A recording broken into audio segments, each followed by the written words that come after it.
I honestly feel bad. I have friends of mine in New York. My phone is blowing up. They are officially depressed and scared. Oh, poor Sean Hannity. His rich friends are sad because under Mamdani, their taxes are going to go up. Boo-hoo! People say that they will leave if he in fact got elected. Before today, they said if he got elected, they're going to leave New York City. Good riddance. New York City needs more apartments anyway, and if some wealthy folks leave, inventory will increase and the sky-high prices will drop. Hello, everybody. David Schuster here. Sean Hannity, are you okay? Do you need your binky? I'm literally in tears. I'm having a hard time keeping a straight face. Sean Hannity's humiliation cuts even deeper when you consider that just before this election, he suggested that New Jersey's gubernatorial race was practically even. There are 4 credible pollsters that have this race at one point, which I interpret to be, that means it's a turnout election.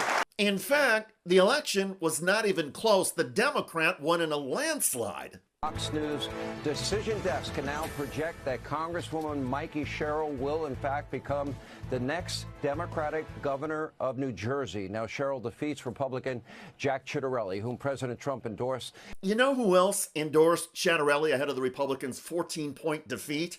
Sean Hannity. Across the board, the election results were a huge FU to MAGA Trump conservatives. Over on CNN, as conservative Scott Jennings tried to spin the GOP losses, his co-host literally laughed at him. Watch. This is a terrible night for national Democratic image, given what is happening inside their party. Mamdani is an avowed socialist. It's not what people say that he is, it's what he says that he is. He's now the leader of their party. That's their energy, and Chuck Schumer's He's the leader of the Democratic Party? Let's swear. There is no. Who is the leader? Can someone tell me? He's a life raft for Republicans who have to go on TV and get their asses kicked today. He's a life raft for Republicans who have to go on TV and get their asses kicked. David Axelrod for the win. The biggest winner, of course, was New York City Mayor-elect Mamdani. The biggest loser was Donald Trump. Every high-profile candidate that Trump endorsed was defeated. So, Donald Trump, since I know you're watching, I have 4 words for you. Turn the volume up. Trump did not disappoint. Instead of learning from the night and speaking thoughtfully or with some gratitude and grace, a seething Donald Trump compared Democrats to Japanese suicide bombers. I think they're kamikaze pilots. I just got back from Japan. I talked about the kamikaze pilots. I think these guys are kamikaze. They'll take down the country if they have to. But it's Trumpism that these voters have taken down. Exit polls found that voters are angry at inflation and rising prices caused by Donald Trump's tariffs. Taking away opportunities from small businesses, raising taxes, making promises that can't be kept. It's a cautionary tale for the rest of the country. Trump administration official Kelly Loeffler was actually trying there to hit Democrats over Mamdani, but on Fox Business News, Loeffler might as well have been offering a critique of Republicans under Trump. This is the face of the Democrat Party now, and you saw that with everyone, coming in and bowing to him. And this is why, this is what's at stake. It's the future of our country. It's everyone bowing to him? You mean like Trump cabinet members and Republicans in Congress? Even Fox News polls found the obvious. Donald Trump was like a heavy anvil around the neck of Republicans, weighing down the GOP and energizing Democrats in every race, including New Jersey. And as far as the Trump impact on the Sherrill voters, the reason for their vote, the Sherrill voters' vote, those who said that they wanted to oppose the sitting president, 71% of them. So this is really what led to the outcome tonight. The outcome was so bad for Republicans, they even lost a Virginia Attorney General's race where Democrat Jay Jones had threatened physical violence a few years ago towards a Republican rival. Democratic leaders abandoned Jones, but he still won, to the shock of that already sad Fox host Sean Hannity.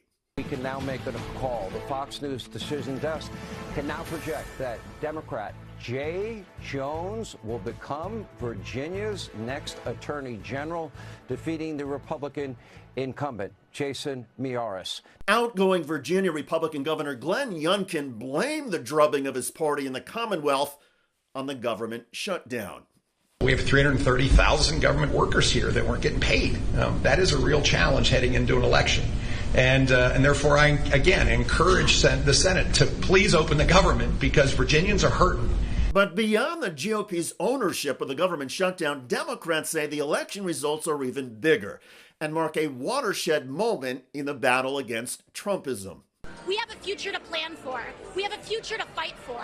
And we're either going to do that together or you're going to be left behind. And I think that is not a partisan issue. It's not about progressive. It's not moderate. It's not liberal. This is about, do you understand the assignment of fighting fascism right now? And the assignment is to come together across difference no matter what. Still, in the here and now, at this moment, MAGA Republicans are literally feeling their heads explode. Don't take my word for it. Show any MAGA Trumpster, like Stephen Miller, this clip and watch their reaction. New York will remain a city of immigrants, a city built by immigrants, powered by immigrants,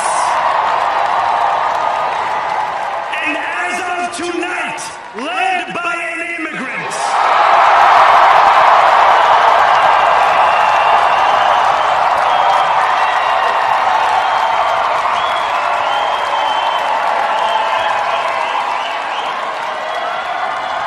So hear me, President Trump, when I say this. To get to any of us, you will have to get through all of us. If that doesn't cause Trumpsters to stroke out, nothing will. In all seriousness, Democrats had a great night. Defiance to Trump was like rocket fuel in this election, and now we are heading into a midterm election year. And even conservative stars like Sean Hannity are openly breaking down.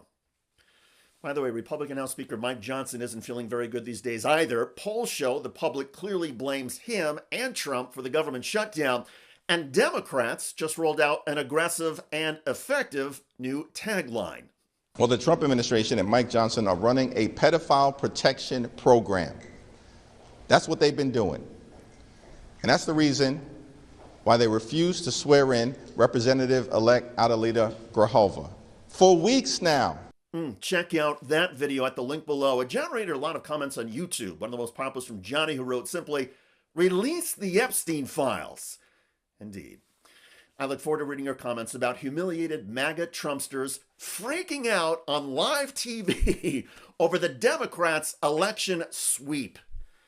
I'm David Schuster. Thanks for joining us.